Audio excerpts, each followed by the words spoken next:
Sheila Berlin. Now, I have no idea why, but Sheila seems to get an incredibly good rep from the people I speak to. Most students I've ever had the pleasure to teach have gone and told me that Sheila is a powerhouse for a woman, that she's a positive outlook for the future, and we should all be really proud and pleased with her because she feels so bad about what she did to Eva. And I just think that's such a narrow view of her.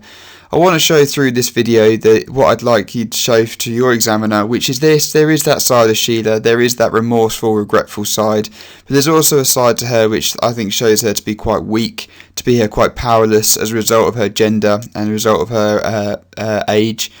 And I don't think she is as powerful and as good a woman as I think some people put her out to be. So throughout the course of my video, I'm going to be hitting the following points to make sure that I give the examiner everything that I want, and these have been colour coded throughout my video. So, at the start of my essay, I'm going to have a nice conceptualised introduction establishing my point of view on Sheila. So first of all, I need to have an understanding of the question, and Sheila is the recently engaged daughter of the Berlings, nice and straightforward. Now the points I'm going to make are this: that Priestley presents a sheltered young woman whose capitalist upbringing has shaped her attitudes, but despite how readily she embraces the inspector's message, her gender and age render her powerless to change her family's views. Now my last bit, this is the central part of my conceptualised introduction, this is my key argument I want to make, that Priestley uses Sheila to demonstrate the youth's desire to positively change the world, however they need the tolerance and support of the upper classes to allow that to happen. I have no doubt that Sheila embraces what the inspector's saying, and I have no doubt that she feels bad and wants to do the right thing. However, she cannot make the difference that she wants to make because of her gender, because of her age, and because her family do not show her the tolerance and support she needs to make sure her message is heard.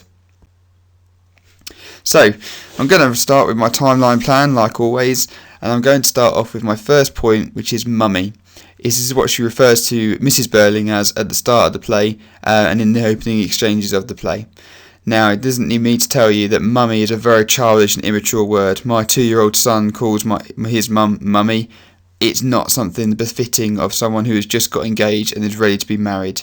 She's old enough to be engaged, but she is naive and she is childish, and this is because of her protective upbringing. Her parents haven't showed her the reality of life. They haven't showed her what is going on outside of her four walls of her very glorious, splendid house, so she is kept immature.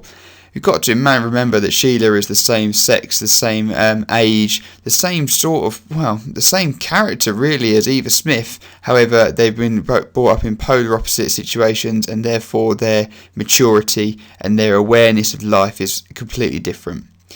However, this is not outrageous compared to girls in 1912. Girls in 1912 are subordinate to their elders. They're trusting their parents to protect their reputation and to make sure they grow up respectful and diligent young women. Sheila was never really going to be anything else, so we're not particularly surprised at this stage as she refers to her parents in such a childish, immature way. Now on to my second paragraph, and this is when the inspector arrives. The inspector tells the family what has happened to Eva Smith, and she says, "Oh, I wish you hadn't told me."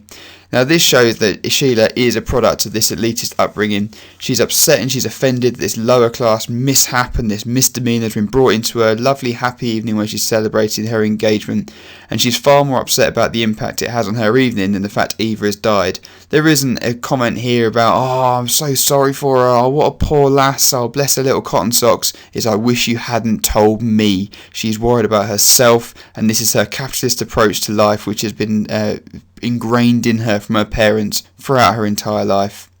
Now, again, we're not entirely surprised by this as well. We consider 1912 women, and even her fiancé Gerald admits later on that women should be protected from unpleasant and disturbing things, and Sheila here lacks the responsibility and the social awareness to understand and accept that some women die through suicide because there is nothing else for them to do and there is nowhere else for them to turn to. She can't hack that fact.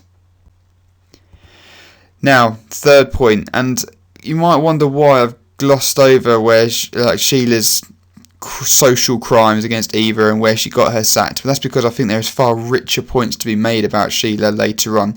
Lots of other students are going to talk about that, but I think there's some key quotes she's going to use, so I'm going to dedicate my exam time to those, and one of them is this: "The wonderful fairy prince." Now this is where Gerald has been hung out to dry by the inspector. Gerald has had to admit to his affair with Eva, and Sheila says, "I bet you must have loved it. You were the wonderful fairy prince." Now, bear with me on this one, but I think this is Sheila showing her jealousy of Eva. She's jealous of how she looked in that dress at the start, which is why she got her sacked. Possibly she's jealous of her freedom, that she has got the opportunity to be and wear these nice clothes, to go and have these jobs, to go and have a life that Sheila couldn't have because she's so restricted and so controlled by her parents in the shop, at home, in terms of her marriage and everything else. She doesn't have the same freedoms that Eva does.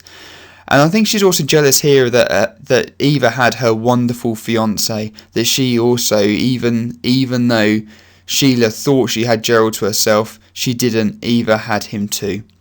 Now, I think that is Priestley's way of showing that their class and their privilege is not necessarily a measure of happiness, that even though Sheila has got a whole world of luxuries that Eva could only dream of, Eva had the happiness that Sheila craved at that moment. Not obviously for our entire life, but at that moment when she had her fiancé, that was when she was happy. Now, the reason why I'd go for this quote is because of the richness of the language choices. She uses this metaphor, the wonderful fairy prince. Now, it goes without saying that's immature and childish perception of love and life, to consider husbands and the fiancés as fairy princes. That's a very, very childish view on life. But I think we can go even further. First of all, fairies are not real. The same way her relationship with Gerald was based on illusion and false faith. He wasn't a real fiancé to her, and what she thought they had was not real because it was based on lies and deceit. However, also princes are heroic and admired. Both Eva and Sheila wanted this same thing in a man to look after them or protect them, and someone they could admire and look up to. But princes are elite and distant, and neither can have them. None of us are going to go out with Prince Harry now. He is a faraway, distant prince that we're never going to be able to be a part of. The same here for Gerald. He was a prince that neither of them could truly have. Now, paragraph 4, I'm going to focus on this quote. "Mother, I begged you and begged you to stop." This is where Mrs. Burling has made a complete fool of herself and said that Eric needs to be hung out to dry and needs to confess his responsibility in public without realising it is actually Eric, her son, that she is referring to. Now, really interestingly, the noun choice has moved. It was mummy at the start, now it's mother. Sheila addresses her mum with a far more formal title, showing that she's lost respect for her mummy. She's no longer this perfect, adored mummy that she had at the start. She's now a mother. And this also shows how she's been exposed to the reality of life. She's no longer so naive and immature. She's no longer going to start referring to her parents as mummy, but instead a perhaps more suitable title, mother. And I think this is Priestley showing the empowerment of the youth to start challenging social norms, to start challenging their parents, start challenging the way things are. They're no longer going to accept the way it has been.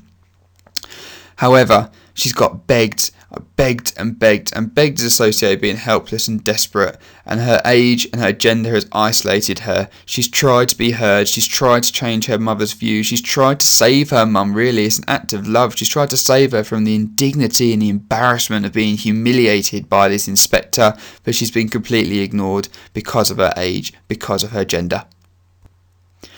Finally, my last paragraph is when the inspector has left. Mrs. Durham and Mrs. Burling are busy debunking the whole theories and busy trying to put the record straight and talk about how their reputation is still intact, and it frightens me the way you talk, is Sheila's comment to them. Eva is really disturbed that her parents have not changed, but concerning for me, she seems to accept it. She doesn't fight them, she doesn't try and push them away, she doesn't try and show the same hostility and anger that her brother does, but she seems to almost accept the fact that they are going to talk that way, and instead she just dismisses it as the fact she's frightened. I believe this is perhaps Priestley's way of showing that the youth perhaps lack the impetus to make that positive impact. Maybe it's also because of her gender and because of her age too, that they debunk her and push her to one side. They're not going to let her change their views. But I also think that word frightens is Priestley's outlook for society as well as just her. That could be all of society's view on the Burlings in this scene. It is frightening for what could happen to mankind and our society if people carry on talking like that. And indeed, we do find out in World War I and in World War II that as they continue to talk like that and continue to think like that, we learn our lesson in fire, blood and anguish. So I hope I showed here in this little video here that I think Sheila is a really powerful character, a really powerful way of Priestley showing his view and his message throughout the course of the whole play. These are the 5 quotes I would use. I think she'd be a fabulous person to get in your exam because there is so much to say about her. Learn the quotes, learn the points, and very best of luck to you.